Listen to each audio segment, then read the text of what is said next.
kagalakan at tugtugin ang gitara at ang kaya ay ang lira.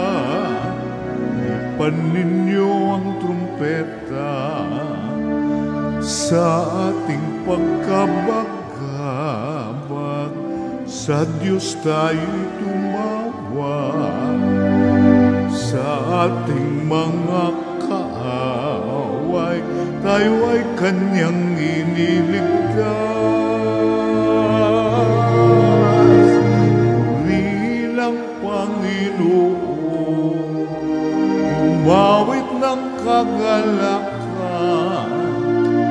at tugtugin ang gitara at ang kaya ay ang lira.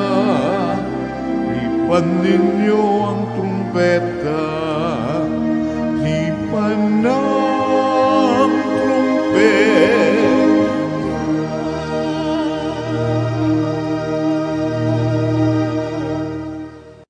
Sa ngalan ng Ama at ng Anak at ng Espiritu Santo. Amen. Ang pagpapala ng ating Panginoong Hesukristo, ang pag-ibig ng Diyos Ama at ang pakikipagkaisa ng Espiritu Santo naway sumainyong lahat. At sumaiyo rin. Mga kapatid, tinipon tayo bilang mga kaanib na angkan ng Diyos, kaya dumulog tayo sa maawaing Panginoong nagpapatawad ng tinugong tagapagpagaling sa mga nagsisisi. Panginoon, kaawaan mo kami. Panginoon, kaawaan mo kami. Dumating na tagapag-anyayang mga makasalanay magsisi. Kristo, kaawaan mo kami. Kristo, kaawaan mo kami. Nakaluklok ka sa kanan ng Diyos Ama para ipamagitan kami. Panginoon, kaawaan mo kami. Panginoon, kaawaan mo kami. Kaawaan tayo ng makapangyarihang Diyos, patawarin tayo sa ating mga kasalanan at patnubayan tayo sa buhay na walang hanggan. Amen. Manalangin tayo. Ama naming makapangyarihan, pinangangatawanan mong manahan sa mga may loobing tapat at maaasahan. Sa kagandahang loob mo kami naway makapamuhay bilang mga mapalad na maging iyong tahanan sa pamamagitan ni Jesucristo kasama ng Espiritu Santo magpasawalang hanggan. Amen. Magsiupo po ang lahat.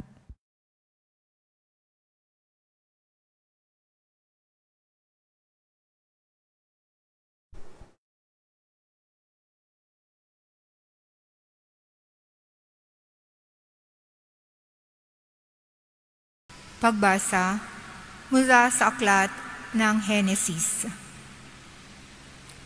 Si Noe at ang kanyang mga anak ay pinagpala ng Diyos. Magkaroon kayo ng maraming anak at kalatan ninyo ang buong daigdig. Matatakot sa inyo ang lahat ng hayop, pati mga ibon, ang lahat ng gumagapang sa lupa at ang mga isda. Ang lahat ng ito ay nilalagay ko sa ilalim ng inyong kapangyarihan. Ibinibigay ko sa inyo ang mga hayop at ang mga halamang luntian upang maging pagkain ninyo. Isang bagay lamang ang hindi ninyo makakain, ang karneng hindi inalisan ng dugo na siyang sagisag ng buhay. Papatayin ang sinumang papatay sa inyo, maging ito'y hayop. Sisingilin ko ang sinumang taong papatay ng kanyang kapwa. Sino mang pumatay ng kanyang kapwa ay buhay ang bayad sa kanyang ginawa, sapagkat ang tao'y nilalang, nilikha ayon sa larawan ng Diyos na dakila. Magkaroon nga kayo ng maraming anak upang kalatan nila ang buong daigdig. Sinabi ng Diyos kay Noe at sa kanyang mga anak, ako'y nakikipagtipan sa inyo ngayon, pati na sa inyong magiging mga anak, gayon din sa lahat ng mga bagay na may buhay sa paligid ninyo. Mga ibon, maamot may ilap na hayop na kasama ninyo sa daong. Ito ang masasabi ko sa aking pakikipagtipan sa inyo. Kailanmay hindi ko nalilipulin sa pamamagitan ng baha ang lahat ng mga may buhay. Wala ng baha nagugunaw sa daigdig. Sinabi pa ng Diyos, ito ang magiging palatandaan ng walang hanggang tipan na ginagawa ko sa inyo at sa lahat ng hayop. Palilitawin ko sa mga ulap ang aking bahaghari at iyan ang magiging tanda ng aking pakikipagtipan sa inyo. Ang salita ng Diyos. Salamat sa Diyos. Mula sa iyong luklukan, lahat ay iyong minamasdan. Mula sa iyong luklukan, lahat ay iyong minamasdan.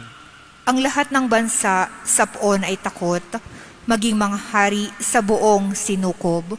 Kung iyong itayong pamuli ang Siyon, ika'y mahayag doon, Panginoon. Daing ng mahirap ay iyong diringgin. Di mo tatanggihan ang kanilang daing. Mula sa iyong luklukan, lahat ay iyong minamasdan. Ito'y matititik upang matunghayan ng sunod na lahing di pa dumaratal. Ikaw nga, o poon, ay pupurihan mula sa itaas, luklukan mong banal. Ang lahat sa lupay, iyong minamasdan, iyong dinirinig ang pagtataghuyan ng mga bilanggong ang hatol ay bitay upang palayain sa hirap na taglay. Mula sa iyong luklukan, lahat ay iyong minamasdan. At ang mga anak ng yaong mga lingkod, mamumuhay namang panatag ang loob, magiging matatag ang kanilang angkan, sa pag-iingat mo, sila ay tatagal. Ano pat ang iyong ngalay, mahahayag sa Siyon o poon, ika'y ibabansag. Pag ang mga bansa ay nagsama-sama sa banal na lungsod upang magsisamba. Mula sa iyong luklukan, lahat ay iyong minamasdan. Magsitayo po ang lahat.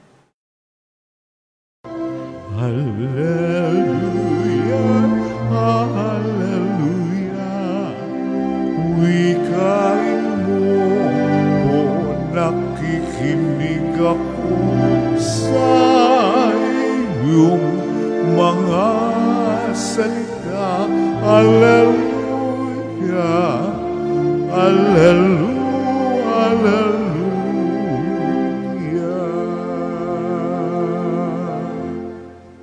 Sumainyo ang Panginoon. At sumairin. Ang mabuting balita ng Panginoon ayon kay San Marcos. Papuri sa iyo, Panginoon. Noong panahong iyon, si Jesus kasama ang kanyang mga alagad ay nagtungo sa mga nayon ng Cesarea, sakop ni Filipo. Samantalang sila'y naglalakbay, tinanong niya ang kanyang mga alagad, "Sino raw ako ayon sa mga tao?" Sumagot sila, "Ang sabi ng ilan ay si Juan Bautista kayo. Sabi naman ng iba, si Elias kayo. At may nagsasabi pang, isa kayo sa mga propeta. Kayo naman, ano ang sabi ninyo?" "Sino ako?" tanong niya. "Kayo ang Kristo," tugon ni Pedro. "Huwag ninyong sasabihin kanino man kung sino ako." Mahigpit na utos niya sa kanila. Mula noon ipinaalam na ni Jesus sa kanyang mga alagad na ang anak ng tao'y dapat magbata ng maraming hirap. Siya'y itatakwil ng matatanda ng bayan, ng mga punong saserdote at ng mga iskriba at ipapapatay. Ngunit sa ikatlong araw muli siyang mabubuhay. Maliwanag na sinabi niya ito sa kanila. Kaya't niyaya siya ni Pedro sa isang tabi at sinimulang pagsabihan. Ngunit umarap si Jesus sa kanyang mga alagad at pinagwikaan si Pedro, "Lumayo ka, Satanas. Ang iniisip mo'y hindi sa Diyos, kundi sa tao." Ang mabuting balita ng Panginoon. Pinupuri ka namin, Panginoong Hesukristo. Isang mapagpalang umaga po sa inyong lahat. Sa bawat pagpasok natin sa relasyon, mahalaga po yung nagiging open o nagbubukas ka ng iyong sarili. Yung ipinapakilala mo kung sino ka at nakikilala mo ang isang tao sa iyong karanasan. Hindi dahil sa narinig mo o sinabi ng ibang tao, kundi ikaw mismo ay nakikilala mo na siya. At ang isa sa tingin ko po, ang isa sa nagiging dahilan para hindi lumago ang isang relasyon kapag ang isa sa inyo o ang isa sa pumasok sa pakikipagrelasyon ay yung maging controlling o iba kasi yung pagiging possessive, pwede rin, possessive and yung controlling. Ano ibig sabihin?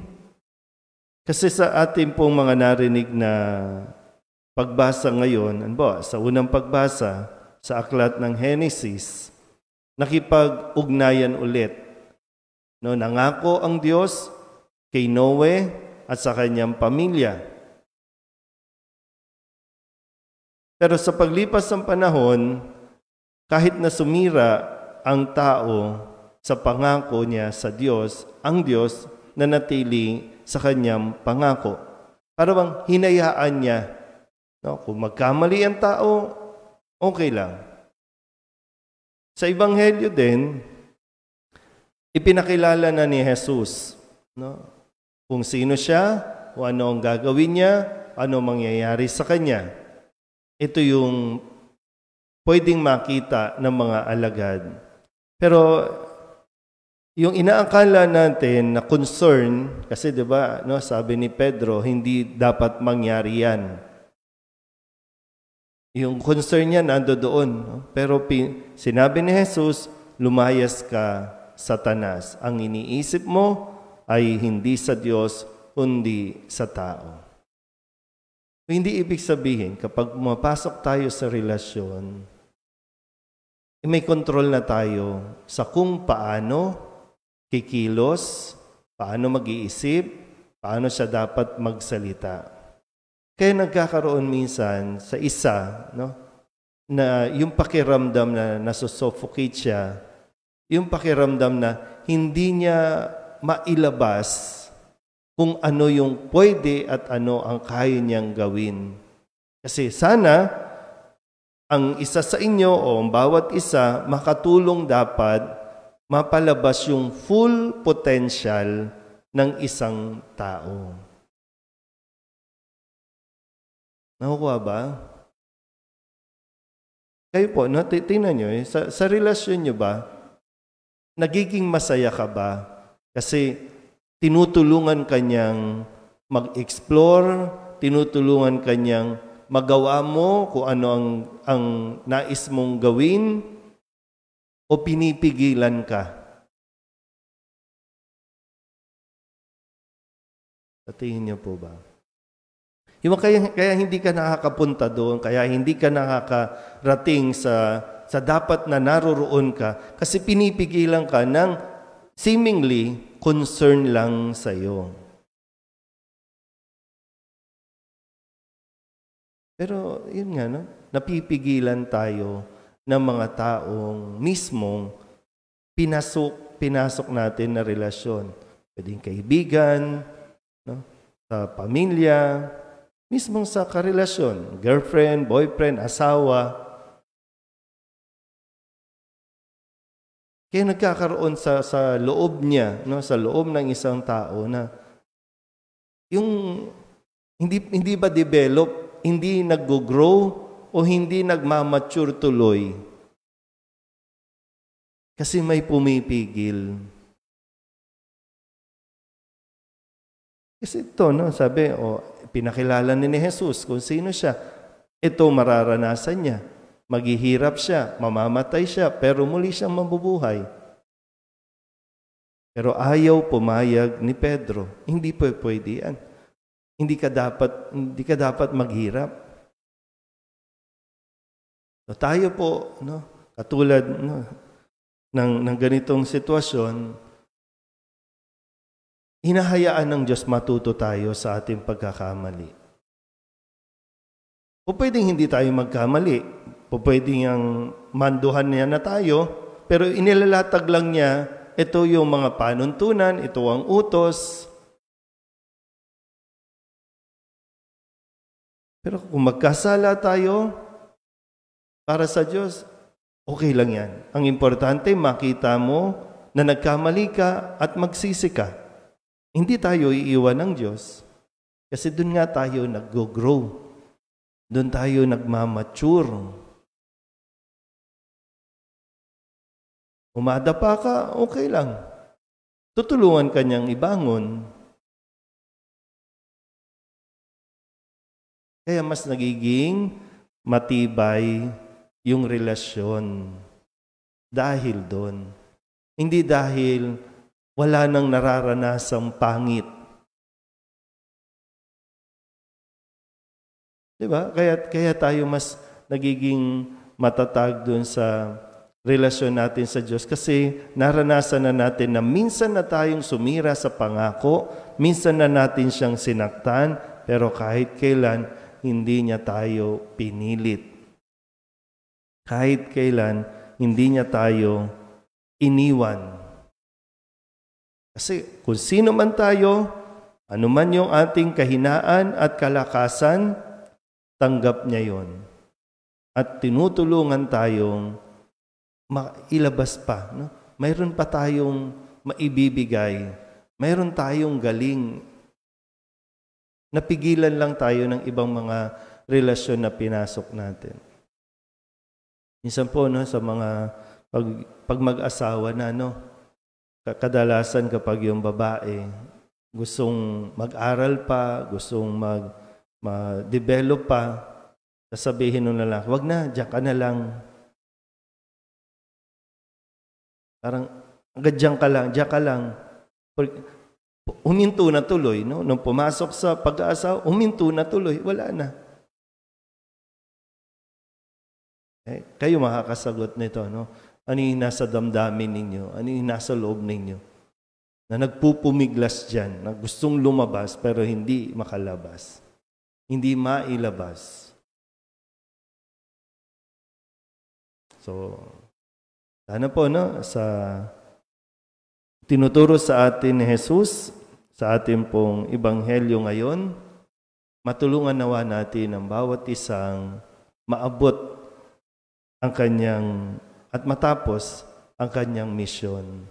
Kahit gaano kahirap ang misyon, kahit gaano kahirap ang responsibilidad, nakakaya kapag mayroong suporta. Support lang tayo. Hindi tayo ang dapat magdidesisyon, kundi susuportahan lang natin siya. Amen?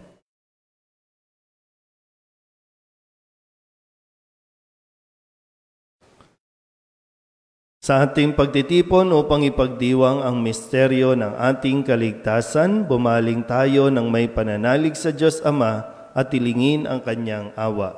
Ang ating pong itutugon, Panginoon, dinggin mo ang aming panalangin. Panginoon, dinggin mo ang aming panalangin.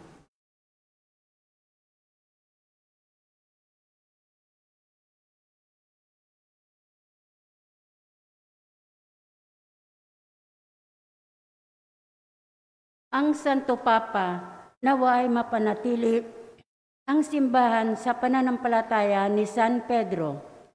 Manalangin tayo sa Panginoon. Panginoon, dinggin mo ang aming panalangin. Ang lahat ng mga Kristiyano naway makasunod sa yapak ni Kristo sa pamamagitan ng pagtanggap ng kanilang krus araw-araw bilang pakikiisa sa pagdurusa ng ating Panginoon. Manalangin tayo sa Panginoon. Panginoon, dinggin mo ang aming panalangin. Ang mga nabibigatan at nahihirapan sa pagpasan ng kanilang krus, naway makatagpo kay Kristo ng lakas at kaginhawaan. Manalangin tayo sa Panginoon. Panginoon, dinggin mo ang aming panalangin. Ang mga may sakit, naway makita na tahib lamang ng krus ni Kristo ang kanilang karamdaman. Manalangin tayo sa Panginoon. Panginoon, dinggin mo ang aming panalangin. Ang mga nauna na sa atin sa kabilang buhay, naway makita nila ang mananakop na nagpakasakit para sa kanila. Manalangin tayo sa Panginoon. Panginoon, dinggin mo ang aming panalangin. Idulutin natin sa Panginoon ang ating mga personal na kahilingan at mga panalangin para sa ating mga pamilya, kasama ang mga kahilingan ng mga nanonood online at ng pamilya na hanggang ngayon ay naghihirap dahil sa lindol sa Turkey at Syria. Lahat ng mga misang pasasalamat, espesyal na intensyon at mga kaluluwa na hinihiling na ipagdasal sa isang ito.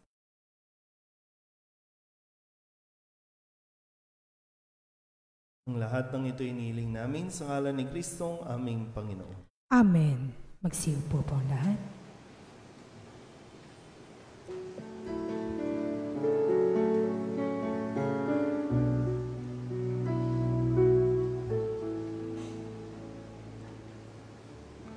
Alayin namin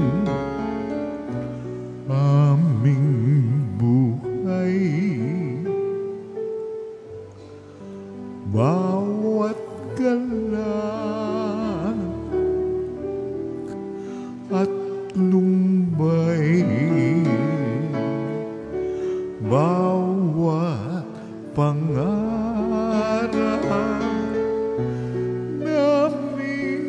taglay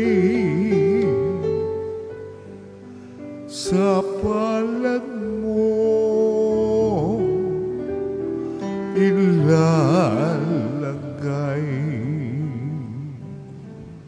Panalangin kayo mga kapatid upang paghahain natin ang kalugdan ng Diyos amang makapangyarihan. Tanggapin nawa ng Panginoon itong paghahain sa iyong mga kamay, sa kapurihan niya at karangalan sa ating kapakinabangan at sa buong sambayanan niyang banal. Ama naming lumikha, kami naway dalisayin at panibaguhin ang aming gaganaping paghahain.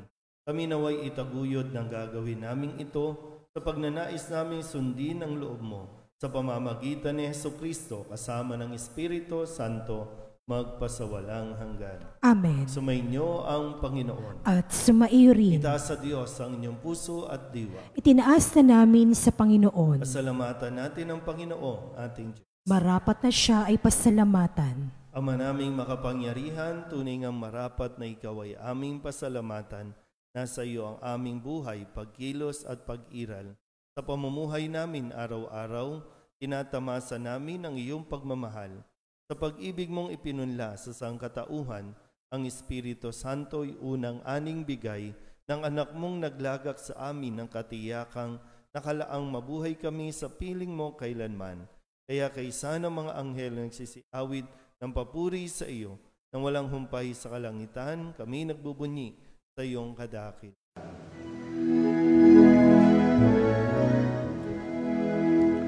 Santo, Santo, Santo, Panginoong Diyos na makapangyarihan, napupuno ang langit at lupa ng kaluwalhatian mo.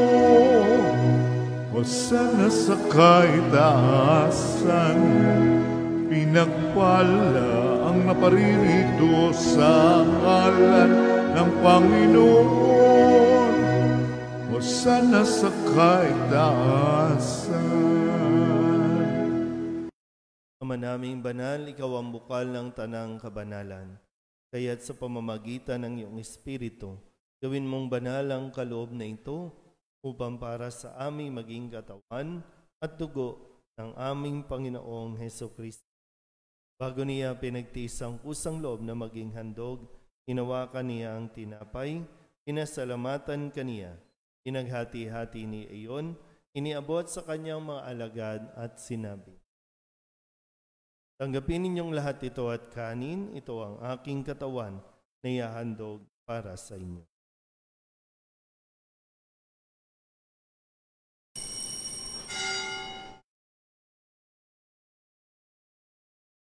Kaya hindi naman nang matapos ang hapunan, hinawakan niya ang kalis, muli kaniyang pinasalamatan. Iniabot niya ang kalis sa kanyang mga alagad at sinabi, "Tanggapin ninyong lahat ito at inumin. Ito ang kalis ng aking dugo, ng bago at walang hanggang tipan. Ang aking dugo na ibubuhos para sa inyo at para sa lahat, sa pagpapatawad ng mga kasalanan. Gawin ninyo ito sa pag-alaala sa akin."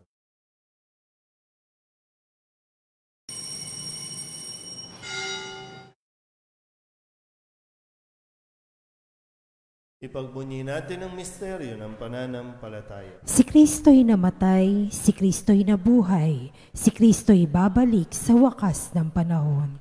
Ama, ginagawa namin ngayon ang pag-alaala sa pagkamatay at muling pagkabuhay ng iyong anak.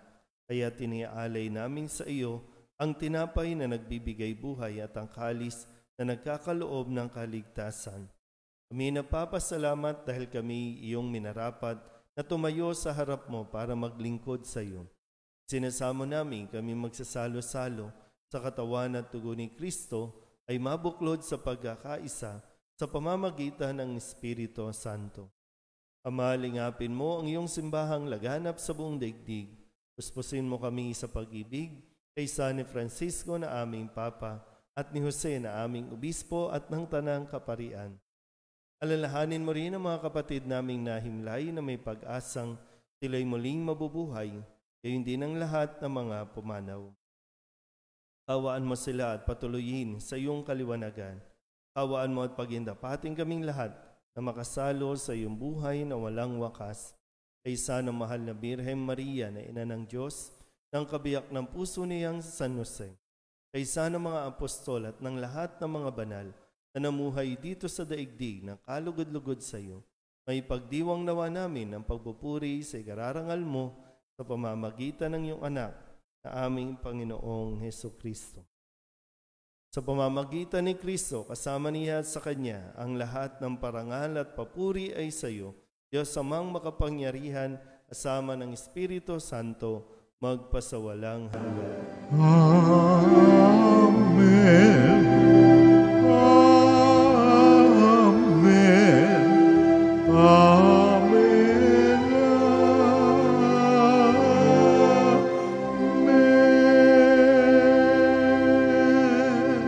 Buong kababaang loob tayong tumawag sa ating Panginoon ng Ama.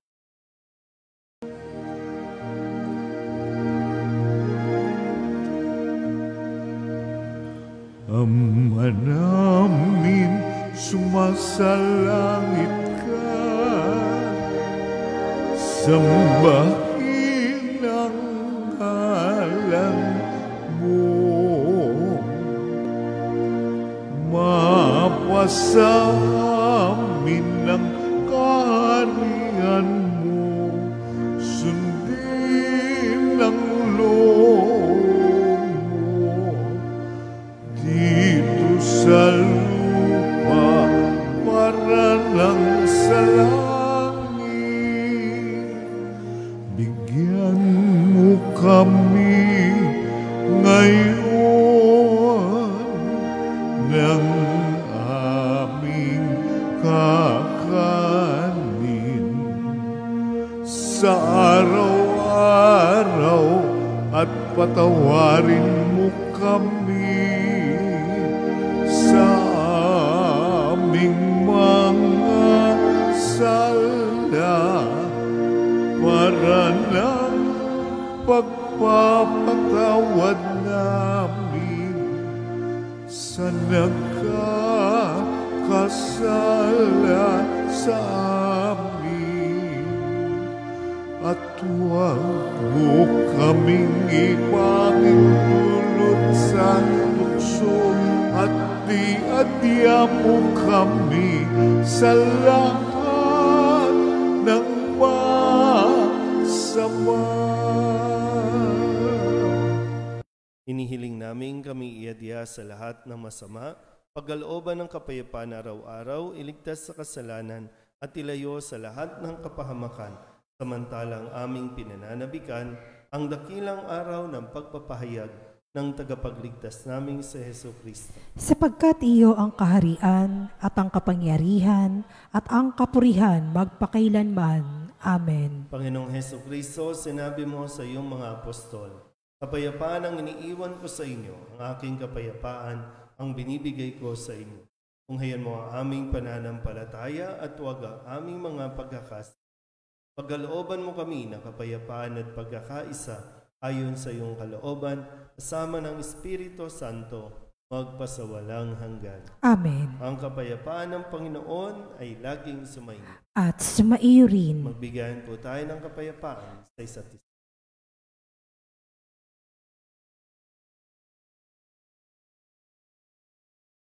Kordero ng Diyos na nag-aalis sa mga kasalanan ng sanlibutan, maawa ka sa amin. Kordero ng Diyos na nag-aalis sa mga kasalanan ng sanlibutan, maawa ka sa amin. Kordero ng Diyos na nag-aalis sa mga kasalanan ng sanlibutan, ipagkaloob mo sa amin ang kapayapaan. Magsiluhod po lahat. Ito ang kordero ng Diyos. Ito ang nag-aalis ng kasalanan ng sanlibutan. Palad ang mga inaanyayahan sa kanyang piging. Panginoon, hindi ako karapat-dapat na magpatuloy sa iyo, ngunit sa isang salita mo lamang ay gagaling na ako. Awa ni Kristo. Amen.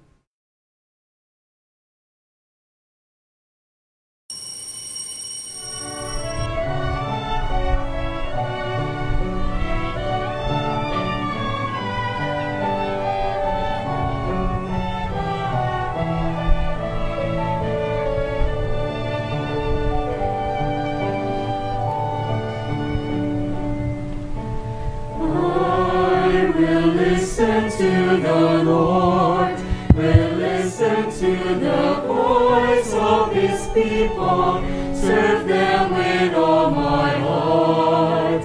I will listen to His words and call upon the Lord for His people to live in faith and truth and in love.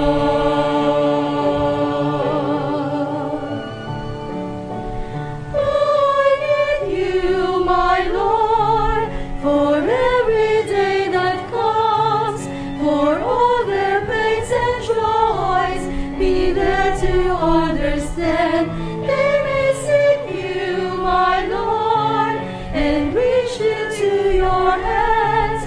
May you comfort their sorrows and heal their wounded hearts.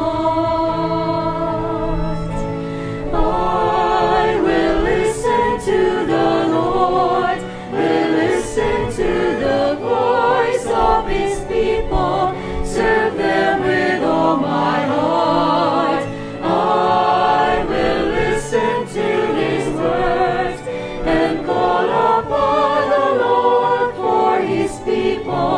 To live in faith and truth and in love.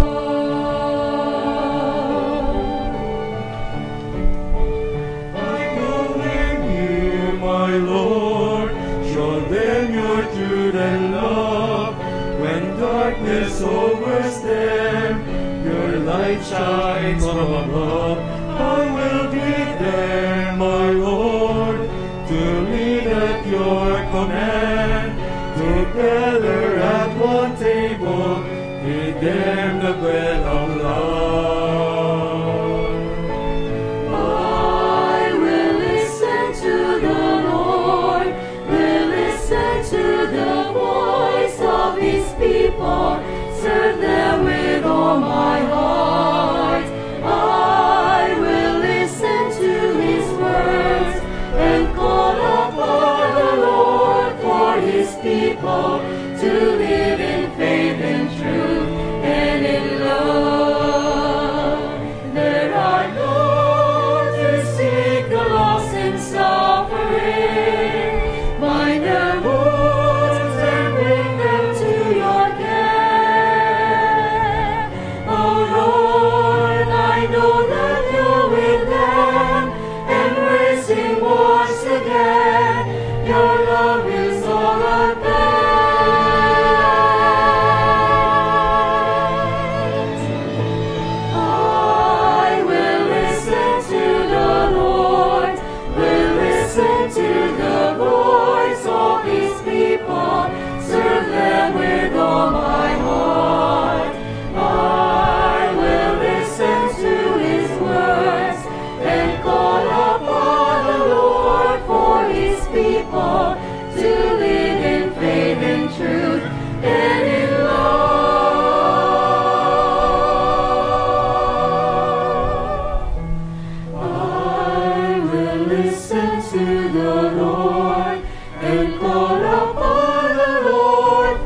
His people to live in faith and truth.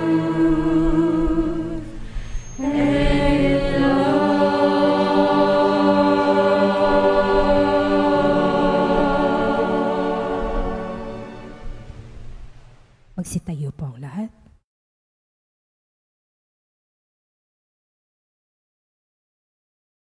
Sumainyo ang Panginoon. At sumaiyo rin. Manalangin tayo. Ama naming mapagmahal, kaming pinapagsalo mo sa banal na pakikinabang, ay gawin mong laging manabik na pagsaluhan ang kaloob mong ito sa aming kabubuhay sa pamamagitan ni Jesucristo, kasama ng Espiritu Santo, magpasawalang hanggan. Amen. Sumainyo ang Panginoon. At sumaiyo rin. At pagpalain kayo ng makapangyarihang Diyos, Ama at Anak at Espiritu Santo. Amen. Tapos ng banal na misa, humayo tayo sa kapayapaan ni Kristo. Salamat sa Diyos. Magandang umaga po. Good morning po, Father.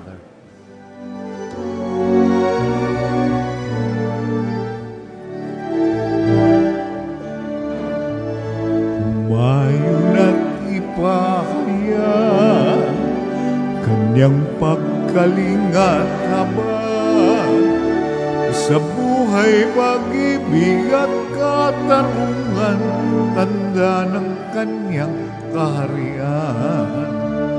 Ang mga dakila't lukha, ang banal at makasalanan, ang bulag at lumpo, ang api at sugatan, ang lahat ay inaanyayahan.